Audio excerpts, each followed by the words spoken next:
আমরা এখন আছি আমাদের পশ্চিম বন্দে। তোমাদের সাথে আছে মাসুদ। মাসুদ, এবার তুমি কি মনে করো, এই পানি কি বন্যার আশঙ্কা কোনো আছে না কি মনে করো? আসলে যেভাবে টানা বৃষ্টি হইতেছে, নিম্নচাপে দেখলাম যে টানা 4-5 দিন টানা বৃষ্টি হইতেছে, এভাবে যদি চলতে থাকে তাহলে হয়তো বন্যা হইতে পারে। যেভাবে দেখতেছি এমনিতে এখন অনেক পানি জমে গেছে, তো বন্যার আশঙ্কা যদি এভাবে চলতে থাকে তাহলে বন্যা হওয়ার সম্ভাবনা আছে। এবার আমাদের সাথে আছে জাহিদ।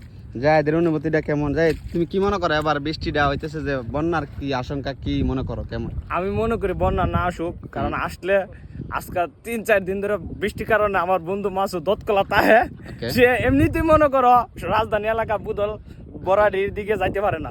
আর যদি বন্যা হয় তাহলে ওরা আমরা একবারই দেখতে পারতাম না। আমি চিন্তা করতেছি না আসুক, আসলে আমাদের জন্য বিশেষ করে আমার বন্ধুর জন্য আরো বেশি ভালো। এবার আমাদের সাথে আছে এখন আমাদের আওয়াল বাতিজা। আওয়ালের অনুভূতিটা নেব। তুমি কি মনে করো এবার বৃষ্টি যে পানি যেমন যাইতেছে, কি বন্যার কোনো আশঙ্কা আছে কিনা? বন্যা তো দেখি না, 2004 সালে দেখছিলাম, এরপরে তো বন্যার আসে নাই।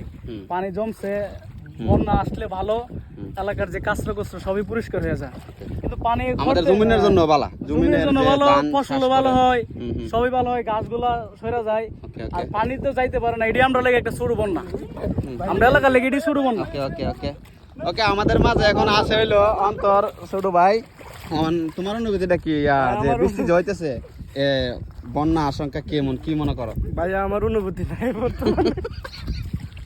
পানি কিন্তু প্রচুর, এই যে অনেকেই মানে হাডার যে প্রচুর পানি কিন্তু হয়েছে। আমি কিন্তু অর্ধেক প্রায় নিচেই, হ্যাঁ বন্যা অর্ধেক আসেই পড়ছে আমাদের এটা পশ্চিম বন। পানি প্রচুর, বৃষ্টির পানি কিন্তু সব, কিন্তু বৃষ্টির পানি হতেছে না, এই আশঙ্কা বোঝা যাচ্ছে মানে পানি আসতে পারে, পানি আসার সম্ভাবনা বেশি। এই দেখেন কত পানি, প্রচুর পানি, এই দেখেন অনেকের হাড়ু নিচে গেছে। আমরা অনেক দিন ধরে এই পানিগুলো দেখতে পারি না। আচ্ছা পানিটা কেমন? পানি কতটুকু বেশি না? পানি অনেক বেশি। হ্যাঁ পরিষ্কার। আমাদের স্ক্রুবালা কথা মনে পড়তেছে, এই পানি কত দূরাদূরি করতে সাঁতরাইছি, ওই যে ব্রিজে দেখাইতেছে এনতে ফাললে ভাই। যাইদের কি ছোটবেলার কথা কোনো মনে আসেনি? আরে হেইটা বুঝো কিটা, কোনো মনটা আসেনি বা কোনো স্মরণ আছে কিনা? হ্যাঁ পানি সম্পর্কে বুঝো কিটা।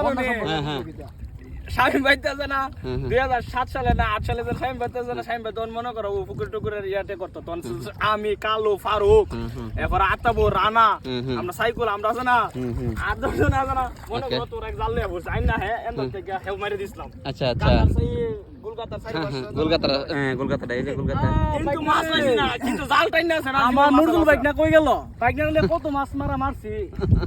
আচ্ছা সবচেয়ে বেশি মিস করি আমরা এই সময়। আচ্ছা কি মিস করো তুমি সবথেকে বেশি? না তো লাগু মুখে। আচ্ছা এই যে আমার পুরাই মানে আমি একদম ডুবে গেছি, এত নাম বয় আমার পাও কোথায় মানে কোনে গেছে অনেক মানে প্রচুর পানি হইছে, আর পানি বাড়তেছে কমতেছে না, পানি প্রচুর বাড়তেছে এবং কি পানির আসার আশঙ্কা বেশি, বিশেষ করে মানে পানি আসার লুঙ্গি মেরা উঠ গয়া, তো পানি আসার আশঙ্কা এবং বেশি। আমরা আগে মাছ ধরতাম, হ্যাঁ কত জাল বাজছে রে, জাল দিয়া তাহলে মাছ উঠে গেলে মাছ উঠে দৌড়ছে। নৌকা নাই আমার হেইটা বুঝবো জাল এ নৌকা নাই আমার সুপারি অন্য ওখান থেকে বড় হইছে, হেইটা বুঝবো ওখান থেকে বড় হইছে। আরে ভাই রে পানি আমার বাইক না মাছ বৃষ্টি ছাড়া সকালে ঘুরে ত্বকের সমস্যা হইতাছে, কোন কেয়ার করব। সকালে ঘুরে সামনে বার শুনছি মেম্বারে দাঁড়াইবো। কেডা নাম্বারে দাঁড়াইবা? মাসুদ মেম্বারে দাঁড়াইবো, কারণ ত্বকের সমস্যা হইতাছে, ত্বক পরিষ্কার করে